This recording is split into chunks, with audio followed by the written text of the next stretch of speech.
Menzies, ayer y hoy, aprendiendo del pasado. De Menzies, ayer y hoy. Dijimos cuando comenzó el gobierno del Frente de Todos que la comunicación era muy mala. Transcurrieron algunos meses y dijimos que la comunicación era pésima. Después de eso, observamos que el rol del presidente con el gobernador de Buenos Aires y el jefe de gobierno de la ciudad en los costados y él haciendo casi de bastonero como si fuera un presentador, no correspondía al rol ni al papel en el medio de la pandemia, porque se había transformado ese trío en el de las malas noticias, es decir, en el de estarle contando al país por cadena y por todos los medios que cubrían esa información el drama que se estaba viviendo con la pandemia y las alternancias y obligaciones que daba el tener que estar aislados. Y ahora tenemos que decir que la seguridad que tiene el presidente de la Nación es pésima. Y además de decir que es pésima y que esto tiene evidentemente una tremenda filtración de noticias, porque primero se filtra una agenda de las visitas que es absolutamente privado de la seguridad de la residencia de Olivos. Después se habla de que esas visitas estaban supuesta o imaginariamente haciendo violaciones de la veda. Luego aparece una foto que publica el Diario de la Nación, a raíz de la cual se supone que en el cumpleaños de su pareja, de Fabiola Yáñez, estaba una cantidad de gentes, incluido el presidente, sin barbijo, uno pegado al lado del otro, sin guardar ninguna clase de aislamiento, y suponiendo que esta foto sea verídica y corresponda a esa fecha, festejando un cumpleaños mientras nos estaba diciendo por la cadena de radio y televisión que teníamos que aislarnos. Y entonces, allí se cae de pronto la credibilidad, la aprovecha la oposición, que ya está haciendo movimientos para pedir un juicio político por supuesta violación de la cuarentena del propio DNU que él había sacado, pero objetivamente estamos frente a un momento y a un tiempo que tiene un montón de otras cosas que se vienen agregando a la situación de incomodidad que se está viviendo de parte de aquellos que eligieron y votaron al Frente de Todos para que se fuera el macrismo. Y esa incomodidad está sujeta a un montón de cosas, desde el armado de las listas, como terminó confesionada, a algunos que se sienten absolutamente perjudicados,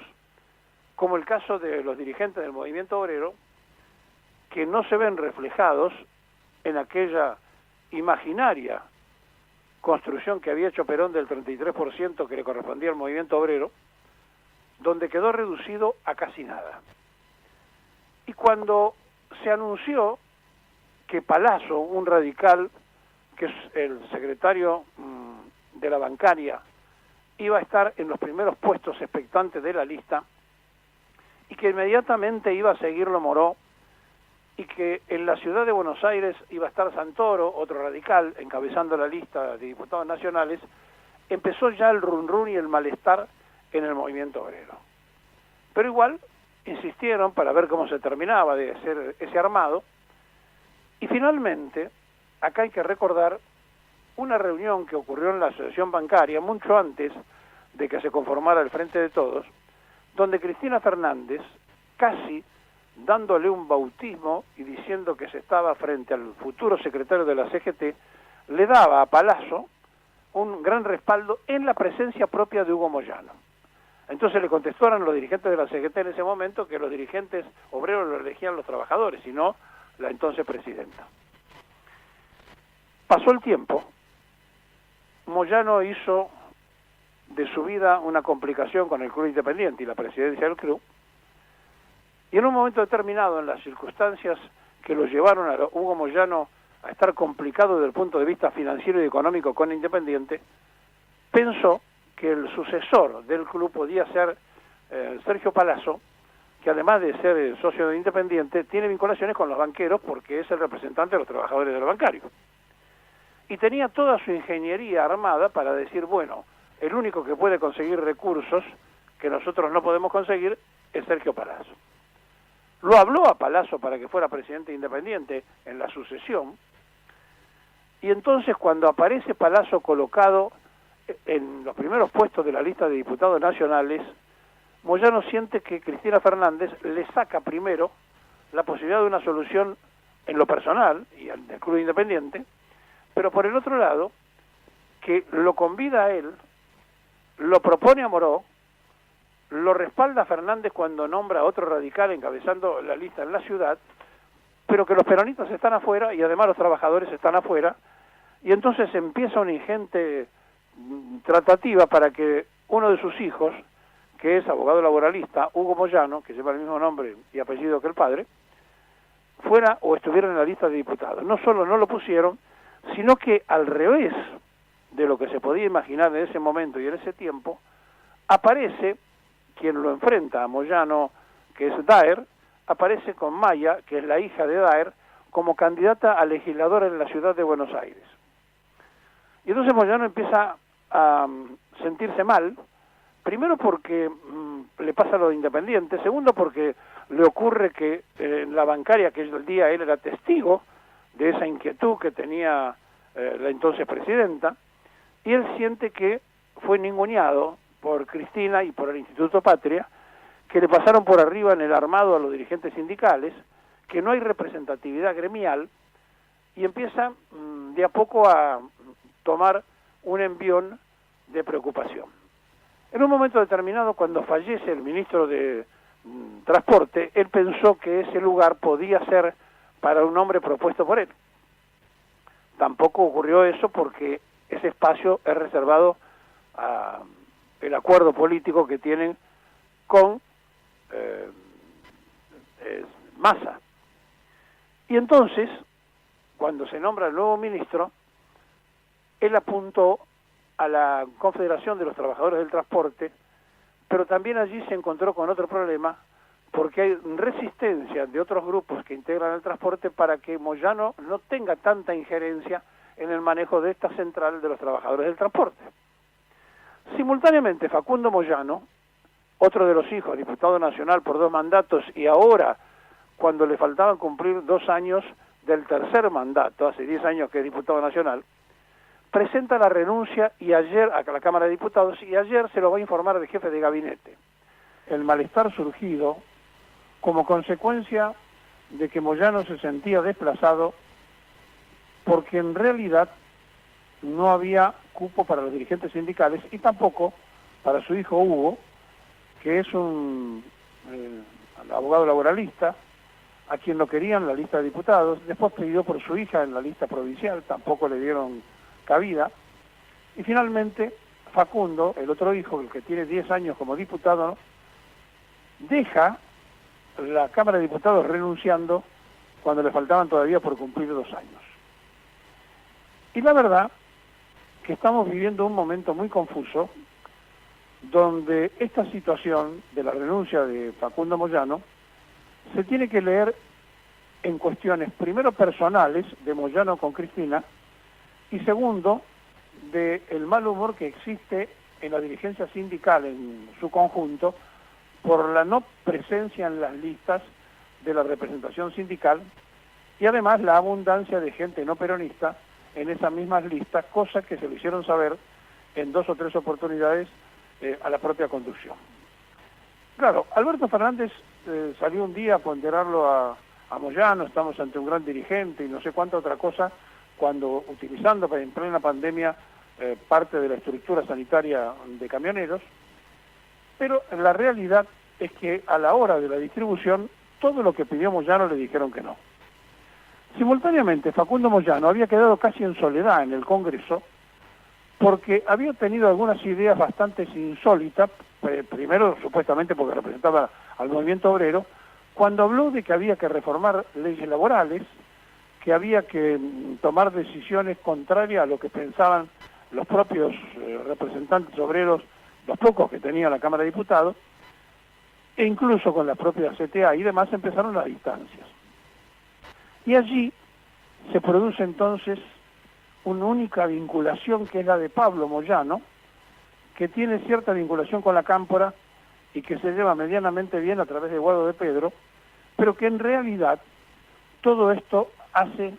que el jefe de la familia, Hugo Moyano, esté más que molesto y que haya tomado esa decisión, uno de sus hijos, el diputado, que repito, 10 años de diputado nacional, que no se sabe ahora cuál será su futuro, pero que no tiene nada que ver con lo que Facundo Moyano planteaba en el Congreso, que no eran muchas cosas que coincidieran con los dirigentes obreros en las cosas que decía, y algunos empezaron ya a hacer recordar que un día en el Luna Par, haciendo representación de la juventud sindical, dijo una frase que sorprendió a propios extraños cuando dijo que no había nada más a la izquierda que la juventud sindical. Y se miraban los trabajadores más de mayor edad como diciendo, a este pibe nadie le dijo la historia de la juventud sindical. Y Facundo tiene esas cosas que no coinciden mucho con lo que supuestamente debe representar, y entonces no sorprendió tanto su renuncia como sí la vinculación con lo que estamos diciendo. Y entonces nos encontramos ante un panorama muy complejo, donde decíamos en un comienzo, y repetimos ahora por las dudas, que al comienzo del gobierno nosotros decíamos que la comunicación era muy mala, después dijimos que era pésima, y ahora estamos diciendo que la seguridad del presidente es absolutamente grave. No hay seguridad. Yo diría la inseguridad que lo rodea a Alberto Fernández Pérez, al principal empleado público, porque primero se filtra una agenda que es propia y absolutamente de la seguridad y de granaderos. Se filtra quienes están visitando al presidente. Después se filtra una fotografía del cumpleaños de su pareja, todos sin barbijos, uno al lado de otro, sin guardar distancia, en plena vigencia del propio DNU firmado por Fernández, que estaba estableciendo y estaba diciendo lo que aparentemente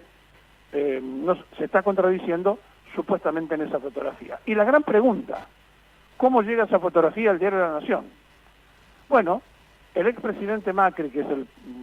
nuevo dueño de ese complejo, tiene todavía vinculaciones adentro, por lo cual habría que investigar seriamente quién es la persona que sacó esa fotografía, porque si ellos no saben quién la sacó, esa foto salió de la residencia de Olivos, y por lo tanto estamos ante un problema de seguridad muy complejo. De manera que el presidente de la República, primero, queda en evidencia, ya está usando a la oposición la oportunidad y la opción de ir a hacer un juicio político por violación del propio DNU que él había firmado, sino que además de todo esto que estamos contando, se está corriendo otro de los peligros, que es que se filtren cosas privadas del propio presidente de la República. Y aquí viene la otra pregunta. Más allá de la filtración, más allá de la mala comunicación, ¿el presidente de la Nación es consciente del daño que está causando a sus votantes al que esto trascienda y él haber violado la propia normalidad o normas que había establecido en un DNU? ¿Es consciente Alberto Fernández Pérez los diputados que se pueden perder por esta fotografía o por esta trascendencia de la residencia de Olivos? ¿Sabe el principal empleado público que ahora le va a costar el doble convencer a la sociedad? ¿Tiene dimensión del daño que esto causa? Bueno, si antes la comunicación era mala, después pésima, y ahora la inseguridad es total que lo rodea, estamos en un verdadero conflicto y en un verdadero problema. A esto hay que sumarle declaraciones de ayer de Cristina Fernández, donde al pasar nomás le está pasando cuenta acerca de que la política económica, de ponderar cómo está el tema del dólar y demás, le puede costar también diputados nacionales. Entonces estamos hablando de un tema preelectoral donde todos van a usar las cosas chiquitas de la política, porque la verdad que no escuchamos hablar de política en serio, estamos hablando de politiquería todo el tiempo, y donde ya empezaron, cuando aparecieron por todas las redes, que en el nombramiento de Tayana, la vinculación con Montoneros, con una bomba que había puesto cuando era Montonero, y que cómo podía ser que fuera el ministro de Defensa. Aquí que los que hicieron circular todo eso se olvidaron de Roque Carranza, el mismo que puso una bomba y mató gente el 17 de octubre en las vísperas de un acto, durante un acto que hablaba Perón, que fue ministro de Obras Públicas y ministro de Defensa, y que esos mismos que hoy lo preocupa que Tayana ponía bombas, se olvidaron de que Roque Carranza, que fue antes que el ministro de Defensa, también ponía bombas. Y se olvidan que en el medio de todo esto también hubo una mujer que era la comandante Teresa y que fue la jefa de los militares durante el periodo de Cristina Fernández como ministra de Defensa. De manera entonces que estamos ante un verdadero berenjenal donde la mala memoria hace que todos estén jugando las cuestiones de las chicanas, que todos estén jugando cuestiones menores, y en el medio está el pueblo argentino, usted y yo, que queremos saber cómo sigue todo esto, con otras cuestiones que hacen a la vida de todos los días. Y así, por más que no quieran que digamos estas cosas o tengamos dificultades para decirla en forma completa, se las repetimos si es necesario todas las veces que haga falta, porque nosotros no queremos que fracase el gobierno, porque nosotros no queremos que vuelva el macrismo, pero tampoco podemos permitir que haya abuso de autoridad y desubicación social del principal empleado público.